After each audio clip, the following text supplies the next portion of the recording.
Chapter 8. An Important Lead. "Somebody's under these rocks!" Chet shouted.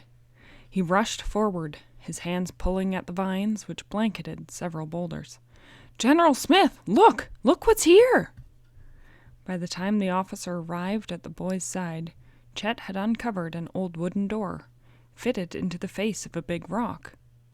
Its rusted hinges were fastened to the boulder with long iron spikes. A rotting leather thong served as a doorknob. "Frank! Joe!" The general leaned close to the door and shouted. There was a muffled answer. "We'll get you out," Chet called.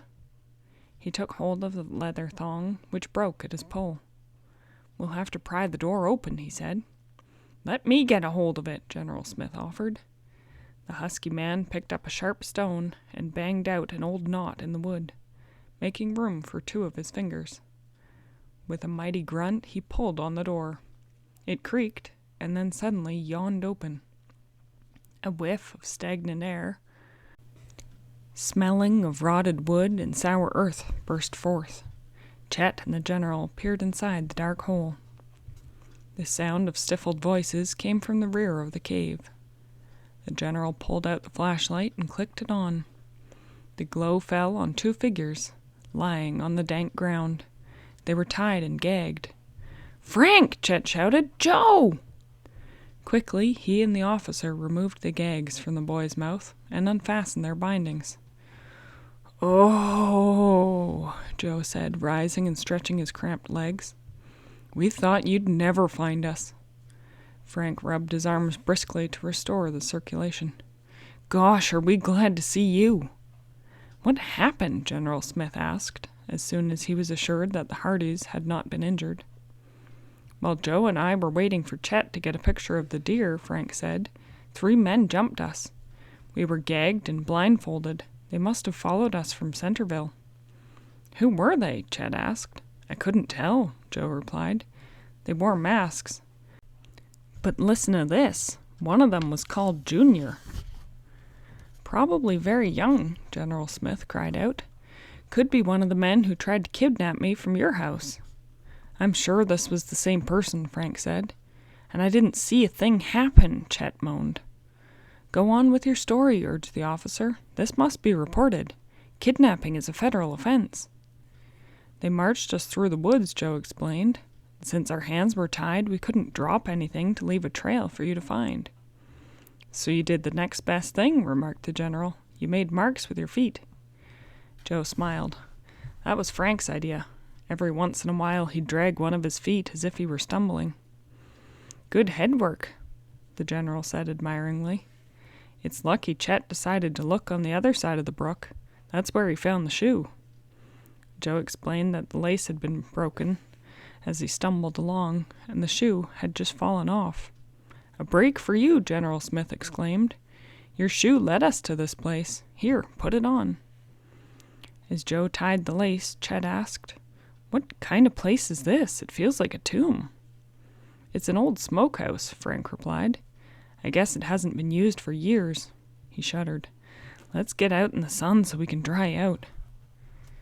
The clear, warm air of the early morning sent a glow through Frank and Joe as they made their way back to the car and rode to the general's home.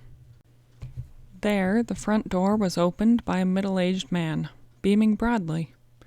His courteous welcome reminded the boys of the gentle traditions of the Old South. "Good morning, General."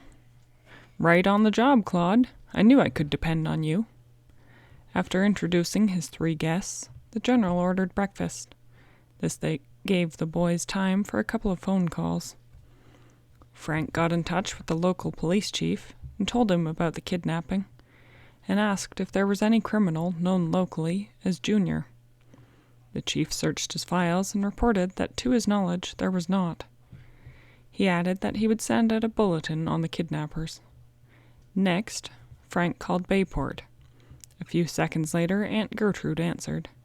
When Frank asked for his father, his aunt said that he'd not returned yet from Washington, and then she added apprehensively, "Something serious must be happening, Frank, or you wouldn't be calling home."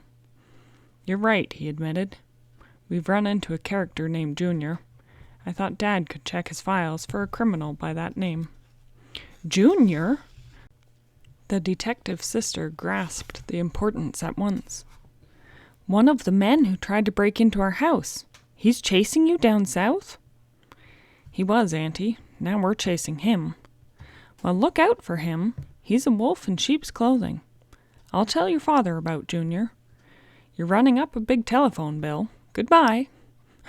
Grinning, Frank hung up the phone when he heard a click on the other end of the line. Presently, Claude announced, "Breakfast is served." With those welcome words, the boys and the General sat down to an old-fashioned Southern repast. Chet's face was aglow as Claude served chilled cantaloupe, followed by crisp fringed pancakes and broiled ham. Then he brought in a platter of fried eggs, a dish of raspberry jam, and piping hot muffins. Letting out his belt a notch, Chet asked, "General, does everybody eat like this in the South?" "They used to," the officer replied, smiling. "Most people are in too much of a hurry today, so enjoy the art of good cooking." "Not me!" Chet decorated another muffin with a daub of jam. "The South's a wonderful place, General." "Now let's get back to the museum," Joe said when they finished eating. "We've already paid our admission, without a chance to look around," Chet put in. "We ought to get in free today." General Smith was anxious to get to the police station to talk to the chief about the boys' kidnapping. He promised to join them after their visit to the museum. A short time later, the Hardys and Chet arrived at the old farmhouse. When they walked through the front door, a new guard greeted them. In the friendly old man's place sat a stout man, whose red face was particularly striking because of the scar that ran from the side of his mouth, like an extra wide smile. He was apparently wearing the same gray suit, because the front gaped open where the buttons were struggling to hold the jacket together. "What do you kids want?" the man asked gruffly. "We've come to look at the exhibits," Frank replied. "The museum's closed." "No, it's not," Joe shot back. "Where'd the old man go?" "The professor will tell you," growled the man. "Professor!" Randolph suddenly appeared from behind a glass display case. "Back again, eh?" "We're going to finish the tour that you interrupted yesterday," stated Frank firmly. "I repeat," the professor intoned, his voice rising in a crescendo, "this place now belongs to me." "There is no deed recorded in your name at the courthouse," Frank said evenly. The man winced, and then he said with a curl to his lips, "They haven't had time to file one yet. I bought the place only yesterday." Suddenly, he became more friendly. "Well, Smith," he caught himself as he looked at the guard, "I guess we can let him look around. But this is the last time, boys." "Keep an eye on things," he told his man, "till I get the deed recorded." And with that, he stalked out the front door. Frank, Joe, and Chet browsed around the museum. A case of old sabers intrigued Joe, who examined the ornate handles and noted the keen edges of the blades. "Hey, look, an old mess kit!" Chet exclaimed. "Always thinking about food," Frank quipped, stepping over to see an odd collection of utensils. "Hey, what are you chewing on now?" "Gum. Want a piece?" "No, thanks." Joe picked up the battered pewter pan. "This looks as if it's been creased by a bullet." "Here's an old canteen," Frank observed. He held the metal water bottle in his hand, turning it over and over.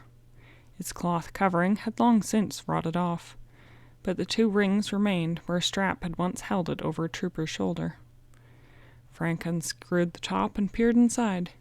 "There's something in the bottom of this," he whispered to Joe. His brother put an eye to the small opening. "You're right. It looks like a bit of paper." Joe turned the canteen over and shook it vigorously, but failed to dislodge the paper. "Wait a sec, I've got an idea," Frank said. "Chet, lend me your chewing gum." "But it's unsanitary. Hand it over." Chet obeyed as Frank pulled a pencil from his pocket.